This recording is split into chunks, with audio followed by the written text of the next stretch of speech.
What's up, Raptors fans? RaptorsHQ on the street again, on the rooftop. Another edition here with Mr. Canball to talk about Steve Nash, right? We're going to talk a little Steve Nash. Yes, Nash it is. Nash it is. So, obviously the big news recently was that Nash, the announcement was made, of course he's now GM, Canada Basketball, a lot of other things that go along with that, but there was some rumor and speculation about that maybe happening. It's now happened, and now that's sort of resulted in an influx of other speculation, but this time around, Nash possibly becoming a Toronto Raptor in the offseason. What's your take on this? What was your first thoughts when you heard about it? My first thoughts, I guess, were not happening. I couldn't see it. Nash, I think, had alluded to going to a contender, and Toronto will not be a contender for the foreseeable future.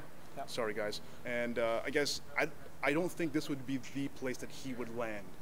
I'd love to see it. I'm sure all the other Canadian fans would love to see it as well. But since he's been alluding or being open to Miami, for instance, it kind of leans me towards away from Toronto, maybe towards a team that might have been in the playoffs this year or needs that one guy to get past the first round. Yeah, okay. And I think that was my feeling too, and it's funny because some of the local media, Tim Chisholm I think in particular, did a really good job though of articulating why the contending piece might not be so important, because a lot of the contending teams, if you look at right now in the playoffs, let's say, your remaining 8 teams, most of them already have elite point guards. Tony Parker, Chris Paul, you can go down the line, Westbrook, Derrick Rose, Rondo. There's not a lot of options. So suddenly it's would he go to a team like Indiana? And then you're looking at a small market, and we all know Nash loves this big metropolitan area. So suddenly I actually think that there's a pretty good chance that he would end up here in Toronto to close out his career, because it's sort of, is he going to do, close things out in Toronto, sort of in almost a historic fashion in the sense of the Canadian kid coming home, or does he go and maybe get to a conference finals with Indiana? I don't know. I don't see the latter, I guess. What thoughts on that? I actually like that idea myself. I like the idea that he would come home to Canada to finish out his career, a la Jamal McGlure. Yep. That's right. I think he would actually serve a better role with us, maybe not starring depending on who's with him in the backcourt, maybe mentoring new guys, which is a boon for any rookie playing for the Raptors at that point. Mm-hmm. I still think he would lean towards that, to that playoff team or possible playoff team. I'm sure that any team right now in the playoffs would be happy to move a guy for a Steve Nash caliber.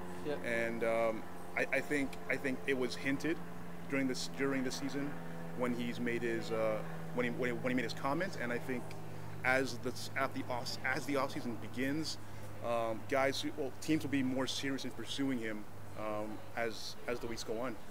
Yeah, that's a good point, because one thing that I don't think people touch on is that it's possible that it kind of depends on how bad Nash wants that shot at a championship. Right. Because maybe he would be willing to come off the bench behind a team that already has a stud point guard. I mean, that's not out of the question. We've seen cases in the past where Karl Malone's and Gary Payton's and guys like that have gone and played more of a second fiddle role for a shot at a title. Now, I'd argue that Nash is better at this stage, at this advanced stage, than those guys were, but just in terms of the logic, it's not out of the question, I don't think.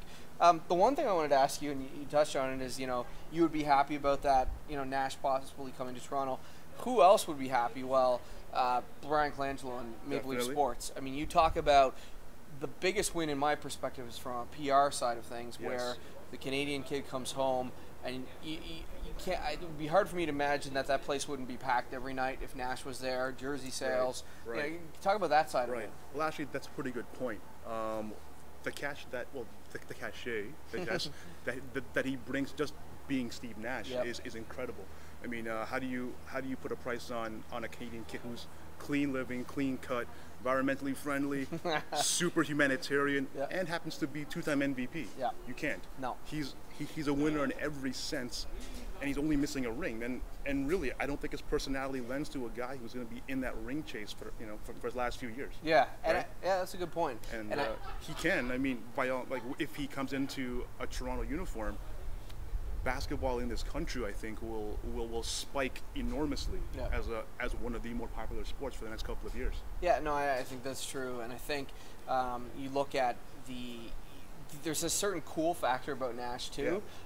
You look at like his performances in commercials like Vitamin Water and all that kind of thing. That I mean, I even like the new Goodrich or whatever his tire commercial. That's right, where he's like dribbling the quiet ball, dribbling, like he does those kind of things, and I think that's something that Toronto hasn't had from a superstar, from a potential franchise player since Vince Carter. Really, Bosch really wasn't that kind of guy. I think the closest he came was the whole All-Star Game Cowboy recruitment pitch video that he did on YouTube, and that wasn't very good. No, sorry, Chris. Yeah, exactly. So I think this is sort of on another level. There's so many. I mean, we could talk about it for hours. The different spins financially of having him on board. We talk about even potentially then, an ESPN and NBC, like the other channels, ABC that now carry the game, saying, "Hey, Nash is in Toronto. Suddenly we're on TV again." That sort of thing. Right. There's a lot of pieces. I mean, even to go a little further into a Twilight Zone kind of area, could this new popularity that he may bring even lend to a potential second NBA franchise? There's been rumors about a franchise coming back to Vancouver. An ailing Sacramento Kings team maybe. Yeah. But I mean, Nash, if he was to be a Raptor, he could possibly bolster that that popularity and being a kid from Victoria. That could be very possible if the interest is there, and if he does play in a Raptor uniform, it could definitely be there on a very large scale, even bigger from when the Grizzlies were playing in Vancouver. And I think the other piece you just made me think of is from a recruitment perspective. It's a lot easier for the Raptors to recruit other free agents down the road if you've got Steve Nash in the backcourt than if you've got Jose Calderon. Unfortunately, that's the reality of it. And that's very true. And it's not just, I guess, guys who are older or guys who are experienced, but even new guys, even young guys, right? Everybody wants to play with Steve Nash. And, I mean, it could very well happen in Toronto. Which would be amazing. Yeah, it would be, absolutely. We want to hear what you guys think, though. If you're not subscribing to the channel yet, make sure you do. Give us your thoughts on Steve Nash and, potentially whether he could become a Toronto Raptor this offseason.